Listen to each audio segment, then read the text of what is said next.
Penembak jitu atau sniper Brigade Al-Quds turun gunung dan ikut melawan pasukan Zionis di jalur Gaza.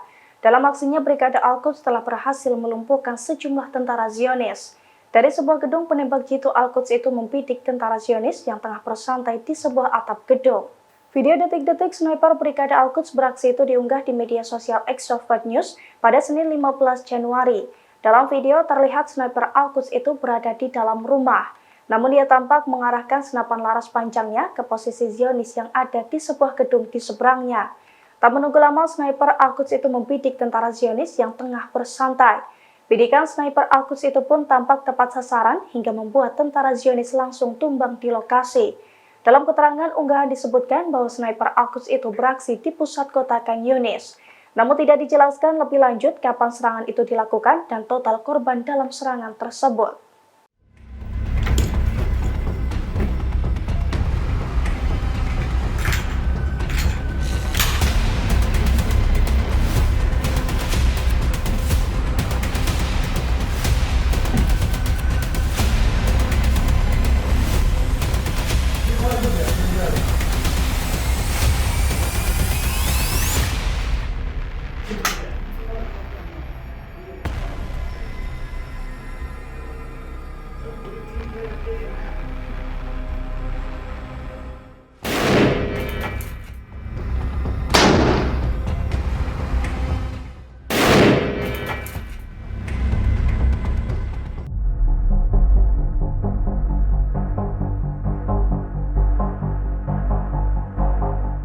Di hari ke-101 perang, Israel kembali menarik pasukan militernya dari jalur Gaza.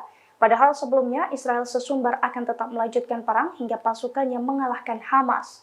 Terkait hal ini, Al-Qassam pun girang dan mengklaim bahwa Israel telah gagal mencapai tujuannya.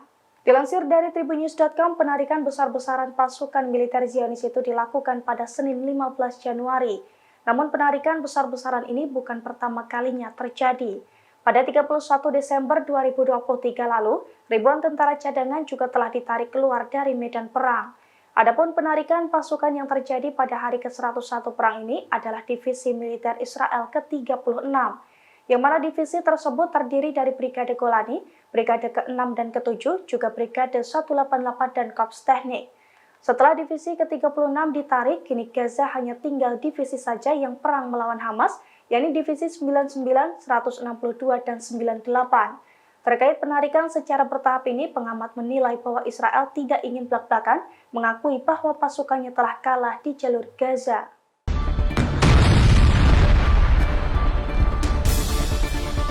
Iran meluncurkan serangan balasan ke posisi Zionis atas pembunuhan sejumlah komandan penting IRGC, tepatnya pada Senin 15 Januari. Dalam serangan tersebut, Iran menargetkan 3 pangkalan bayangan Mossad di Erbil. Dengan menggunakan 6 rudal Fateh, Iran sukses membuat markas besar Israel membara.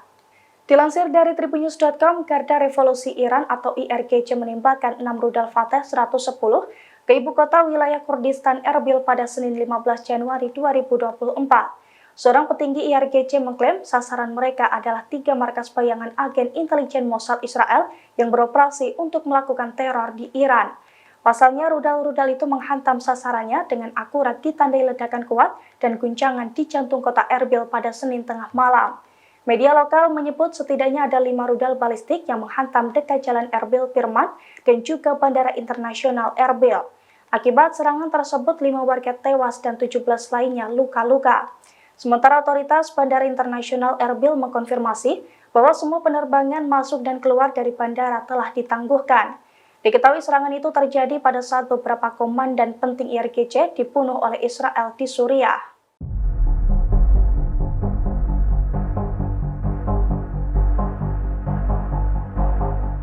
Sejumlah orang melakukan teror berupa tabrakan mobil hingga penikaman di Tel Aviv pada Senin 15 Januari sore. Akibat teror serangan langsung itu, Tel Aviv berubah mencekam. 2 orang juga dinyatakan tewas, sementara belasan lainnya mengalami luka-luka. Dilansir dari Tribunnews.com, media Israel mengklaim Hamas bertanggung jawab atas serangan tersebut. Pasalnya sejumlah pasukan Hamas menerobos Tel Aviv pada hari Senin kemarin. Pasukan Hamas itu secara tiba-tiba menikam beberapa orang di sejumlah titik di Tel Aviv. Polisi Israel juga mengatakan bahwa pasukan Hamas lainnya dilaporkan mencuri mobil dan mulai melakukan serangan serudukan di beberapa lokasi. Bahkan disebutkan pula para prajurit Hamas itu sempat bertukar kendaraan hingga 3 kali setelah tabrakan. Menurut saksi mata, serangan itu terjadi saat kondisi sepi. Terkait serangan ini, Hamas sendiri belum memberikan konfirmasinya.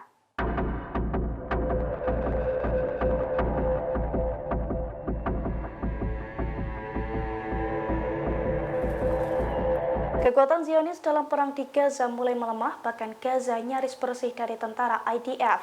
Pada hari ke-101 kemarin, Zionis kembali menarik pasukannya dalam jumlah besar. Oleh karena itu, kini tercatat hanya tersisa 3 divisi saja yang bertahan untuk perang di Gaza. Dilansir dari Tribunnews.com, pasukan pertahanan Israel atau IDF mengumumkan menarik divisi ke-36 dari jalur Gaza pada Senin 15 Januari. Yang mana pasukan tersebut terdiri dari ribuan tentara dari Brigade Golani, Brigade ke-6 dan ke-7 juga Brigade 188 dan Korps Teknik. Selain itu, ribuan tentara cadangan juga turut ditarik mundur dari medan perang. Selesai penarikan besar-besaran itu, kini hanya tersisa 3 divisi militer Zionis di Gaza, yaitu Divisi 99, 162, dan 98. Beberapa analis berpendapat bahwa penarikan divisi ke-36 adalah bagian upaya penarikan mundur tentara Israel yang lebih besar dari Gaza. Menurut pengamat, Israel akan melakukan penarikan secara bertahap. Hal itu dilakukan karena Israel tidak ingin menunjukkan bahwa Zionis kalah di jalur Gaza.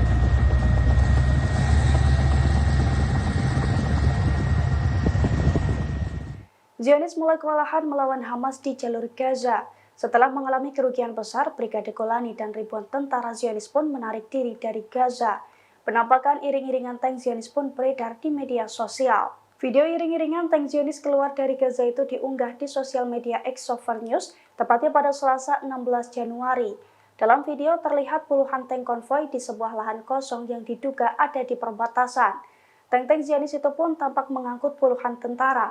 Sementara di keterangan video dijelaskan, kemungkinan besar konvoi itu dari Brigade Golani. Pasalnya mereka sengaja menarik diri dari Gaza seusai mengalami kekalahan melawan Hamas.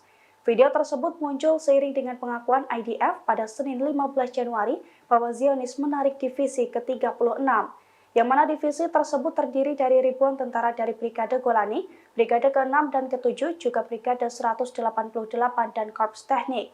Terkait hal itu, saat ini tercatat hanya tinggal 3 divisi militer saja yang bertahan di Gaza, di antaranya divisi 99, 162, dan 98.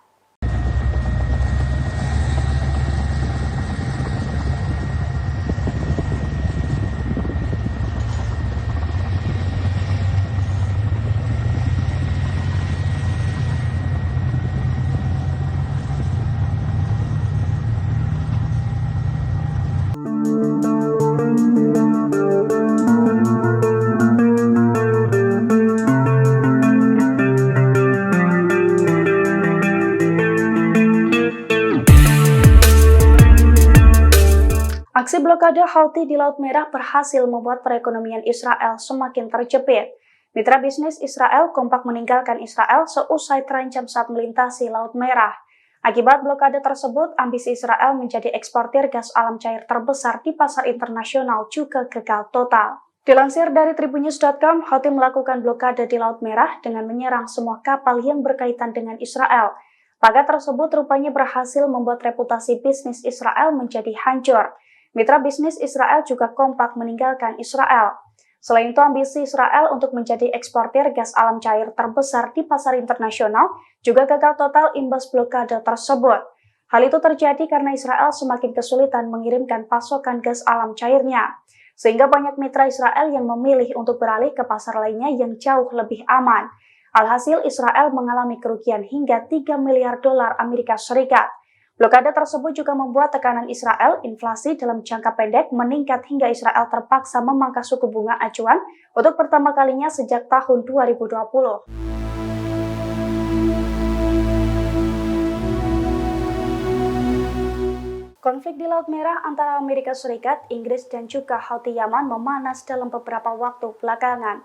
Namun kini Amerika Serikat harus menahan malu karena Houthi Yaman tetap memiliki kekuatan penuh seusai dihujani dengan 100 bom. Houthi juga tetap ganas membombardir kapal-kapal Amerika Serikat dan kapal yang berkaitan dengan Israel di Laut Merah. Dilansir dari tribunnews.com dari The Times, koalisi Amerika Serikat rupanya keliru memperkirakan kekuatan Houthi di Laut Merah. Hal itu terbukti dari pengakuan dari koalisi Amerika Serikat yang kesulitan melumpuhkan Houthi. Hingga saat ini Amerika Serikat dan koalisinya juga belum bisa mencegah serangan Houthi terhadap kapal-kapal terafiliasi dengan Israel di Laut Merah.